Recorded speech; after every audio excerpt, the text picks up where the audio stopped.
रहने श्रोता महानुभावहरूको अन्तिम यानि कि 12औं राशि रहेको छ मीन राशि। शैक्षिक क्षेत्रमा सफलता मिल्नेछ। करियरलाई लिएर नयाँ अवसरहरू प्राप्त हुनेछ। प्रेम र मित्रताको बन्धन कसिनेछ। प्रभावशील व्यक्तिहरूसँग सम्पर्क बढ्नेछ। आजको शुभ रङ सिन्दुरी हो भने शुभ अङ्क 7 रहेको छ। आजको दिनमा मीन राशि हुने श्रोता महानुभावहरूको श्रोता मैले तपाईँहरूको आजको 12वटै राशिफल प्रस्तुत गरिसकेको छु। तपाईँहरूको राशिफलले जे जस्तो भने तापनि तपाईँ आफ्नो कार्यलाई निरन्तरता दिँदै लानुहोस् है। तपाईँहरूको कार्य सफलता अवश्य पनि हात पार्नु नै हुनेछ होइन।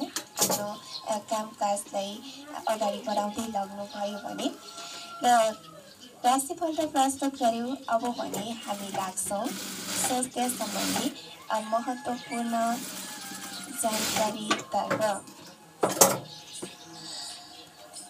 स्वास्थ्य सम्बन्धीमा चाहिँ आज मैले सास बनाउने समस्याको बारेमा लिएर उपस्थित भएको छु है।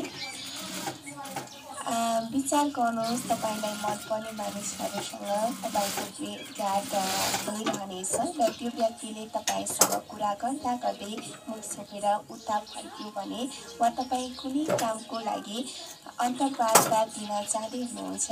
अन्तर्वार्ता लिने मानिसहरूले तपाईँलाई रमाइलो कुरा भन्छन्।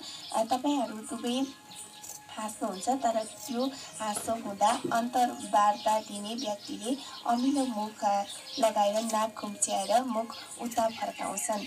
तपाईँलाई कस्तो लाग्छ? उनले त तपाईँको सास बनाएको हुनाले अमिलो मुख लगाएका हुन् है। अब आफूलाई आफैले चाहिँ सास बनाएको थाहा हुँदैन नि त होइन। त्यही भएर चाहिँ भनेको र सास बनाएको कसरी थाहा पाउने भनेछ। प्रायः जसो मानिसहरूले अरूको सास बनाएको कसैले मुखले भन्दैनन् तर व्यवहारमा प्रकट गर्छन्। सास बनाउने मानिसहरूसँग कोही लामो समयसम्म कुरा गर्न नसक्ने मात्र होइन कि समय बस्न पनि रुचाउँदैनन्। आफ्नो सास बनाएको कुरा आफैले कसरी थाहा पाउने त?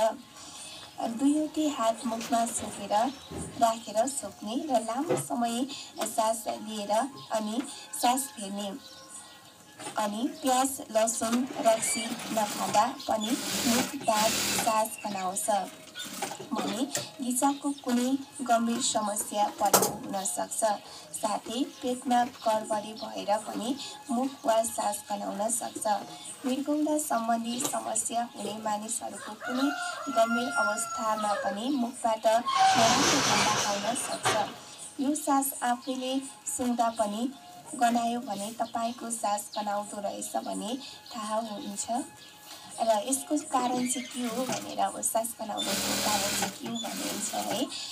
मुखबाट दुर्गन्ध आउने प्रमुख कारणमा दाँत र गिजाको रोग, पायरिया हुनु, दाँतमा फोहोर जम्नु, टन्सिलहरूको इन्फेक्सन, नाकमा या साइनमा विकास, मुखमा घाउ, श्वासनली वा फोक्सोको विकार, पाचन प्रणालीले ठिकसँग काम नगर्नु, जिब्रोमा फोहोर जम्मा हुनु, नक्कली दाँत, धुम्रपान, तमाकु, गुटखा खानु, मदिरापान, मधुमेह, कब्जियत, पेटको अल्सर, अपच, टिबी, निमोनिया, साइनस, डिप्थेरिया, लसुन प्याज खानु, दाँतमा खाना अड्किनु, दाँत नियमित नमाज्नु आदि हुन्।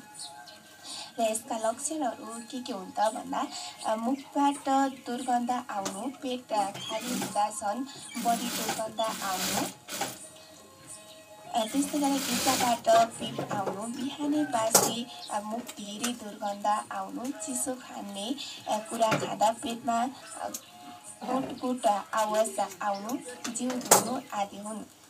सास नगनाउने उपाय चाहिँ के हो त? अब सास गनाउँछ, सास नगनाउनको लागि चाहिँ के उपाय अपनाउन सकिन्छ भन्दा सास नगनाउनको लागि दैनिक रूपमा पोषणमा ध्यान दिनुपर्छ। काँचै खाने जस्तो लसुन, प्याज आदिको प्रयोग गर्दा सास गनाउन सक्छ। यस्ता पोषण गर्दाखेरि त खानेकुरा चपाउनुपर्छ कि त राति खानु ठिक हुन्छ। खाना खाइसकेपछि राम्रोसँग दाँत माझ्नु पनि एउटा उपाय हो। तपाईँहरूलाई चाहिँ सास गनाउने कसरी थाहा पाउने अनि यसका कारण अनि लक्षणहरू चाहिँ जानकारी गराइसकेको छु, स्वास्थ्य सम्बन्धी जानकारी है। र यो जानकारी चाहिँ मैले डाक्टर शङ्कर बान्तवाबाट